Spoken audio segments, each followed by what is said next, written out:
بہت سے لوگ اس کے منتظر ہیں کہ اول دلچسپی پیدا ہو پھر کام شروع کریں، اور کام اس کا منتظر ہے کہ مجھ کو شروع کریں پھر دلچسپی کے آثار پیدا ہوں۔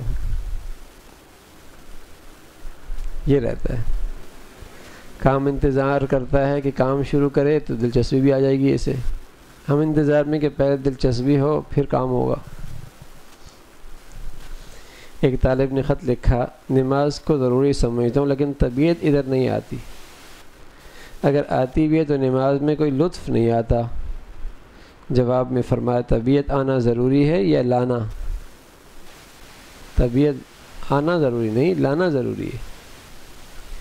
لطف ضروری ہے یا عمل؟ لطف کا انتظار نہ کرو، عمل کرو، پھر لطف بھی آ جائے گا۔ فرمایا دین کی باتوں میں تو کہا جاتا جی نہیں لگتا، مزہ نہیں آتا۔ احکام گورنمنٹ میں بھی جو کہ نفس کے خلاف ہوں کبھی کہا ہے کہ جی نہیں لگتا، مزہ نہیں آتا؟ روز دفتر جاتے ہیں، جی چاہتا ہے کیا؟ روز لگانا پڑتا نا بھائی، لگانا پڑتا۔ کتنے لوگوں سے روز الجھتے ہیں، ہاں، اور پھر بھی دفتر جاتے ہیں۔ مثلا گورنمنٹ حکم سے ٹیکس ادا کرو، اس وقت یہ کہہ کر الگ ہو جائیں کہ ہم داخل نہیں کرتے، اس لیے کہ اس میں مزہ نہیں آتا، جی نہیں لگتا۔ ایسا کر کے دیکھیں، جیل خانے پہنچا دیے جائیں گے۔ ایسا ہے وہ خدا کے ساتھ محبت نہ صحیح، مگر ان کی حکومت تو ہے، یہی سمجھ کر احکام بجا لاؤ۔ یعنی تقاضا تو یہ تھا کہ محبت میں کرتے، اگر تم محبت میں نہیں کر رہے تو طبیعت کو لاؤ نا، اس لیے کہ وہ حاکم بھی تو ہے، حاکم بھی تو ہے۔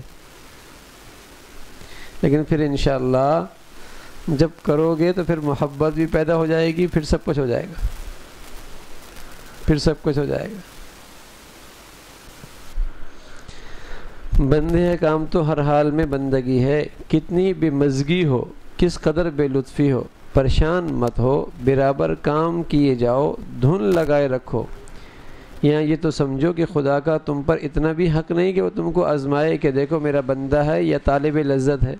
یوں سمجھو کہ یہ اللہ کی طرف سے بھی آزمائش ہے کہ یہ میرا بندہ ہے یا لذت کا بندہ ہے۔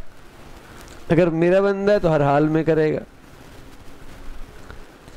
بندے کو چاہیے کہ طالب مولا ہو، اگر عمل میں اخلاص نہ ہو تاہم عمل نہ چھوڑو، کبھی عمل کرتے کرتے اس کی برکت سے اخلاص بھی پیدا ہو جاتا ہے۔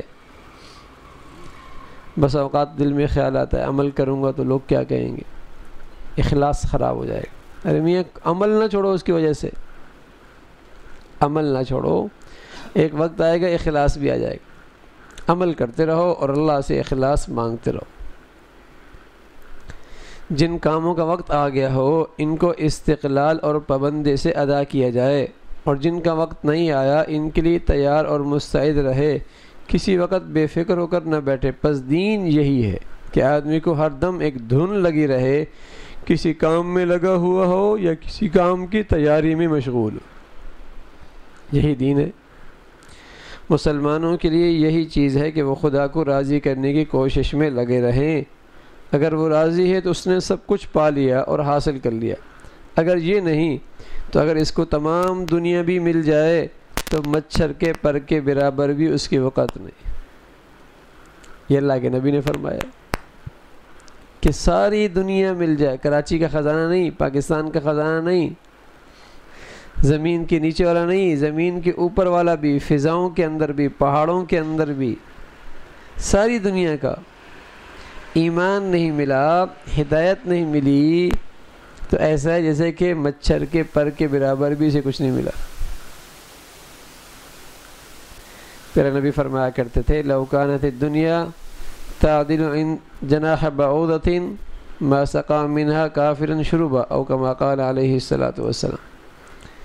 فرمایا اگر اللہ کی نظر میں یہ دنیا ایک مچھر کے پر کے برابر بھی وقعت رکھتی، حیثیت رکھتی، اللہ کافر کو ایک گھونٹ پانی کا نہ دیتا۔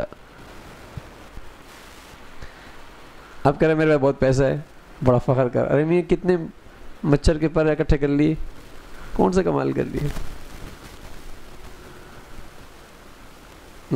اللہ کرے یہ بات اندر آ جائے۔ ہاں ضرورت ہے دنیا کے اندر، ضرورت کی چیزیں استعمال کرتے ہیں، لیکن اہمیت تو ایمان کی ہے، قدر و قیمت تو اللہ سے تعلق کی ہے۔ عظمت کی بات وہ تو یہی ہے کہ آخرت کا کتنا ہے۔ دنیا کی یہ چیزیں قابل عزت نہیں ہے، قابل فخر نہیں ہے، کوئی اترانے کی چیز نہیں ہے۔ مسلمانوں کے لیے یہی چیز ہے کہ وہ خدا کو راضی کرنے کی سعی میں لگے رہیں۔ وہ راضی ہے تو اس نے سب کچھ پا لیا۔ اس لیے کہا جاتا ہے بھائی مسلمانوں کی ترقی اور ہے، کافروں کی ترقی اور ہے۔ مسلمانوں نے بہت دنیا میں ترقی کر لی، اللہ ان سے روٹھ گیا، یہ کون سی مسلمانوں کی ترقی؟ اور مسلمانوں نے اپنے اللہ کو پا لیا، یہ ان کی سب سے بڑی ترقی۔ کافر کی ترقی اور مسلمان کی ترقی اور، ان کی ترقی کا راستہ اور مسلمان کی ترقی کا راستہ بھی اور۔ ہاں ان کی زندگی صرف 60-70 سال اور مسلمانوں کی زندگی کھربوں سال، ظاہر بات ہے ان کی ترقی اور ہے، ہماری ترقی اور ہے، ہماری سوچ اور ان کی سوچ اور، ہمارا علم اور ان کا علم اور ہے۔ اس لیے کہ ان کے علم کی انتہا 50-60-70 سال اور ہمارے علم کی انتہا کھربوں سالوں کی، یہ فرق ہے۔ تو ان کی ترقی اور ہے، اس کا راستہ بھی اور ہے، ہماری ترقی اور ہے، ہماری ترقی کا راستہ بھی اور ہے، یہ فرق ہے۔ اصل مقصود احکام کی پابندی ہے، لذت مقصود نہیں۔ پس اگر کوئی شخص احکام کو پابندی سے بجا لاتا ہو، گو لذت اور مزہ نہ آتا ہو، تو وہ مقصود سے کامیاب ہے۔ اگر ناگواری مطلوب نہ ہوتی تو حق تعالیٰ تھانو اسبرو نہ فرماتے۔ ارے بھائی طبیعت کے خلاف بھی تو احکامات ہوتے ہیں، تبھی تو اللہ نے کہا اسبرو، صبر کرو، ڈٹے رہو۔ اگر ہر چیز طبیعت کے مطابق ہی ہوتی اسلام میں اور نفس بالکل اسے چاہتا تو پھر اسبرو اللہ بھی کیوں کہتا قرآن میں؟ تو کچھ چیز تو ناگوار بھی ہوں گی نا۔ جا بجا اہتمام کا اسبرو فرمانا بتلا رہا ہے کہ لذت مقصود نہیں بلکہ استقامت مقصود ہے۔ صبر کے ساتھ استقلال کے ساتھ کرتے رہو۔ اگر مذہب مطلوب ہوتا تو پھر دنیا ہی کیوں آتے؟ مزہ تو جنت میں تھا۔ جو آپ دنیا میں آئے ہیں تو مزے کے لیے تھوڑے ہی آئے ہیں بلکہ بدمزگی اور کلفت کے لیے آئے ہیں۔ حق تعالیٰ خود فرماتے ہیں لَقَدْ خَلَقْنَا الْإِنسَانَ فِي كَبَدٍ، ہم نے انسان کو مشقت میں مبتلا کر کے پیدا کیا ہے۔ مقصود اعمال کے ساتھ انس ہے، چاہے مستی ہو یا نہ ہو، اور یہ انس اس طرح ہوتا ہے کہ اعمال کی پابندی ہر حال میں کی جائے، بس انس ہو جائے۔ اور انس کی علامت کیا ہے؟ کہ کسی حال میں اسے عمل چھوٹے نہیں، نہ سفر میں، نہ حضر میں، نہ بیماری میں، نہ صحت میں، نہ خوشحالی میں، نہ مصیبت میں، کسی حال میں وہ عمل چھوٹے نہیں، تو کہا جائے گا اس کو اس عمل سے انس ہے۔ ہاں چاہے مزہ آئے یا نہ آئے، دل لگے یا نہ لگے۔ اس میں آج کل بڑی کوتاہی ہو رہی ہے کہ لوگ اعمال کو مقصود نہیں سمجھتے بلکہ لذت کو مطلوب سمجھتے۔ حق تعالیٰ بڑی رحمت ہے کہ انسان کا کام صرف یہ ہے کہ لگا رہے، جو کچھ ہو سکے کرتا رہے۔ وہ طلب کو دیکھتے ہیں، اگر ادھر سے طلب ہے تو ادھر سے علم بھی ہے، قدرت بھی ہے، اس لیے سب کچھ عطا ہو کے رہے گا۔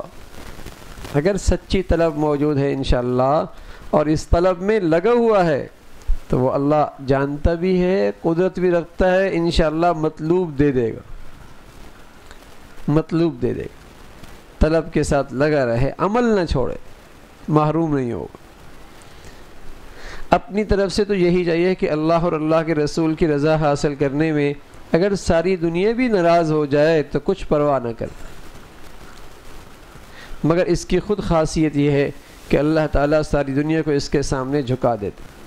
شروع میں تو آتی ہے آزمائش، ہاں، لیکن اگر مخلوق کی پرواہ نہ کرے خالق کو راضی کرنے میں، ایک وقت پھر ایسا آتا ہے کہ مخلوق بھی جھک جاتی۔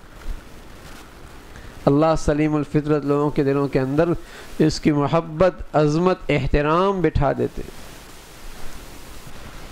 فرمایا اپنی طرف سے تو یہی چاہیے کہ اللہ اور اللہ کے رسول کی رضا حاصل کرنے میں اگر ساری دنیا بھی ناراض ہو جائے تو کچھ پرواہ نہ کرے، مگر اس کی خود خاصیت یہ ہے اللہ تعالیٰ ساری دنیا کو اس کے سامنے جھکا دیتے ہیں، پس وہ رنگ ہو جاتا ہے۔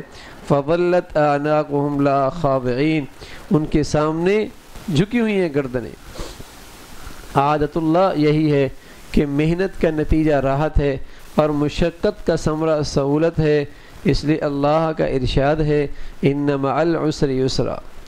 نری زمانی جمع خرچ سے کچھ حاصل نہ ہوگا، نہ کچھ ہاتھ لگے گا، اس سے کام نہیں چلتا، کام چلتا ہے کام کرنے سے۔ میری اصلاح ہو جائے، میری اصلاح ہو جائے، ایسی ہو جائے گا جب تک کہ عمل نہیں کرے گا۔ فرمایا نرا زبانی خرچ سے کچھ حاصل نہیں ہوگا اور کچھ ہاتھ نہ لگے گا، اس سے کام نہیں چلتا، کام چلتا ہے کام کرنے سے۔ کام کرو سب دشواریاں آسان ہو جائیں گی۔ بھائی بلا کام کیے بھی کہیں کامیابی ہوتی ہے؟ نری آرزوؤں سے اور تمناؤں سے کام تو کام کرنے سے ہوتا ہے۔ کام بھی ایسا جس کام ہی کا ثمرہ سمجھا جائے، گو اور کوئی ثمرہ نہ ملے۔ جب کام اور ثمرہ ایک ہی چیز ہے تو بدون کام کیے ثمرے کا حاصل 6 مہینہ۔ جب کام نہیں تو ثمرہ بھی نہیں، کیونکہ ثمرہ تو وہی کام تھا۔ کام کرتے رہو، کام خود برکات کو نمایاں کر دے گا۔ جس کام پر مداومت ہو اس کی شرائط کے ساتھ انشاءاللہ اس کے ثمرات بہت جلد تم دیکھو گے۔ اعمال صالحہ سے ثواب کے ساتھ ساتھ بندے کو حق تعالیٰ کے ساتھ امید بھی قائم ہو جاتی ہے کہ انشاءاللہ ہم سے راضی۔ نیکی کی خاصیت ہے، نیکی کی ایک خاصیت ہے کہ جب یہ نیکی ہو خالص تو ایسا شخص کبھی مایوس نہیں ہوتا اپنی زندگی میں۔ نیکی میں خاصیت یہ ہے کہ نیکی کرنے والا کبھی بھی مایوس نہیں ہوتا۔ گناہ کا یہ اثر ہے کہ آدمی اللہ کی رحمت سے مایوس ہو جاتا، اس لیے ڈپریشن کا ایک تو گولی کھلا دو سلا دو، اور یہ ہے کہ اسے ایک خالص نیکی پہ لے آؤ، انشاءاللہ ڈپریشن ہمیشہ کے لیے ختم ہو جائے، ہمیشہ کے لیے ختم ہو جائے گا۔ اور ایک یہ ہے کہ آدمی کسی سے بات نہیں کر رہا، کمرے میں بیٹھا ہے، بول چل، وہی ڈپریشن کی ایک شکل ہی ہے، ٹھیک ہے نا، سب سے مایوس، پتہ نہیں کیا ہو گیا اسے۔ تو ایک تو یہ کہ اسے وقتی گولیاں کھلا دو، اور ایک یہ کہ اسے خالص دینی ماحول میں دیندار بنا دو، سب ٹھیک ہو جائے۔ تو خالص نیکی کا ایک اثر یہ ہے کہ آدمی کے اندر امید پیدا ہوئی، وہ اللہ سے امیدوار بن جاتا، اللہ سے امید بن جاتی ہے، مایوس نہیں ہوتا۔ اور گناہوں کا اثر یہ ہے کہ آدمی کے اندر بہت جلد نا امیدی آتی، مایوس، ساری صلاحیتیں اس کی شل ہو جاتی، کسی کام کا نہیں رہتا۔ فرمایا اعمال صالحہ سے ثواب کے ساتھ ساتھ بندے کو حق تعالیٰ کے ساتھ امید بھی قائم ہو جاتی ہے کہ اللہ ہم سے راضی ہے، اور یہ امید بڑی چیز ہے۔ اس کی قدر عشاق سے پوچھنا چاہیے کہ عشاق تو اسی امید کے بھروسے جیتے ہیں۔ امید بڑی چیز ہے، اور وہ بھی جب محبوب کی امید ہو جائے، ٹھیک ہے نا، کہ اللہ ہم سے راضی ہے، تو انہیں اندر کتنی خوشی ہوتی ہے۔ یہ امید ہونا بہت بڑی نعمت ہے۔ جیسے ایک عاشق کا قصہ ہے کہ نزع کے وقت اسے محبوب کے آنے کی خبر ملی، فرط شوق میں اٹھ بیٹھا۔ یہ رجا وہ چیز ہے کہ مرتے مرتے کو بھی ایک دفعہ حیات جدیدہ حاصل ہو جاتی ہے۔ مر رہا ہے، پتہ چلا کہ محبوب آ گیا، اٹھ کھڑا ہوا۔ تو بتائیے نا، اگر یہ مومن کے پاس ہو اللہ سے عشق اور اللہ سے امید، ہاں، تو اس کی زندگی میں کیسے نئی زندگی آ جائے، کیسا تازہ ہو جائے۔ وہ مرتے مرتے بھی جی رہا ہے۔ تو اسی طرح جب زندگی میں محبوب حقیقی آ جاتا ہے تو آدمی کے اندر ایک نئی زندگی پیدا ہو جاتی ہے۔ وہ پہلا کیسا انسان ہے، نیا انسان، خوش خرم پر امید، تازہ انسان اندر سے۔ اور سچ یہ ہے کہ جسے وہ محبوب حقیقی نہ ملا وہ اندر سے مرجھایا ہوا انسان ہوتا ہے، مرا ہوا انسان ہوتا ہے، مایوس انسان ہوتا ہے، وہ زندگی کی نعمتوں کے لطف سے محروم ہو جاتا ہے، زندگی کی نعمتوں سے لطف سے محروم ہو جاتا ہے، وہ اندر کا انسان ہی ختم ہو گیا۔ تو اس سے ایک نئی زندگی ملتی ہے۔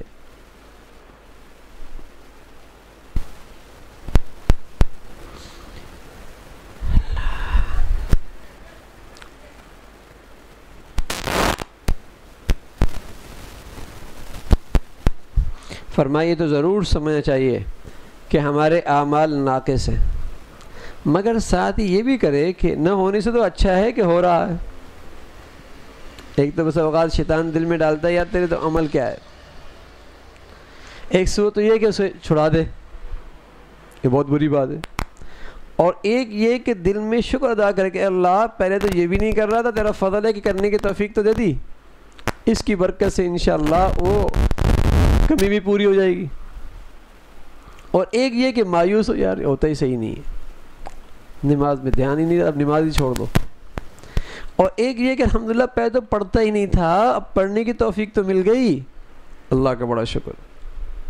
فکر رہے کہ بہتر ہو جائے تو اللہ کی ذات سے امید ہے اس شکر کی برکت سے اور اس فکر کی برکت سے اس عمل میں اور بہتری آ جائے گی۔ فرمایا یہ ضرور سمجھنا چاہیے کہ ہمارے اعمال ناقص ہیں، مگر ساتھ ہی یہ بھی کرے کہ نہ ہونے سے تو ہونا اچھا ہے۔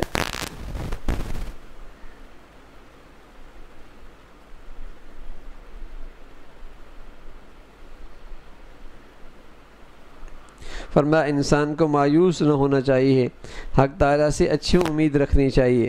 بندہ ان کے ساتھ جو گمان رکھتا ہے اللہ رب العزت ویسا ہی معاملہ فرماتے ہیں، بڑے رحیم کریم ذات ہے، مگر یہ شرط ہے کہ طلب ہو، کام میں لگا رہے، جو بھی ہو سکے کرتا رہے۔ پھر وہ اپنے بندے کے ساتھ رحمت اور فضل ہی کا معاملہ فرماتے ہیں، وہ کسی کی محنت اور طلب کو رائے گا اور فراموش نہیں فرماتے۔ ایک شخص کا مقولہ مجھ کو بے حد پسند آیا، کیے جاؤ اور لیے جاؤ۔ واقعی وہ ایسی ذات ہے کسی حالت میں بھی مایوس نہ ہو، وہ تو دربار ہی عجیب ہے۔